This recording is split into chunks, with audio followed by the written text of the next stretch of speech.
Goddag. Jamen, jeg hedder Rolf Ask Clausen. Jeg har det sådan personligt, at teknologi det er den vigtigste forandringskraft, der findes i verden, og den største driver for innovation overhovedet. Der findes ikke noget politik, økonomi, noget som helst andet, som er kraftigere.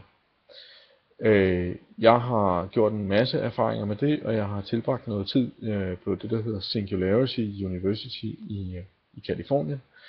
Og det, som jeg kunne tænke mig at komme og fortælle jer om, det er dels noget om Singularity, dels noget om den teknologiske fremtid, hvor groft sagt ikke noget vil ligne sig selv om 10 år. Så vil jeg fortælle jer om nogle innovationsinitiativer, jeg har været med til at starte i Danmark. En lille virksomhed, et forsøg på at vinde verdens tungeste teknologipris og et par andre ting.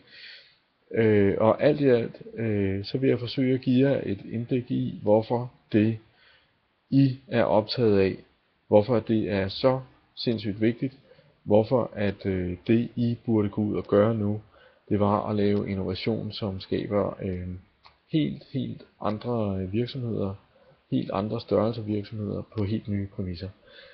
Det er sådan set kort og godt mit budskab. Jeg glæder mig til at møde jer.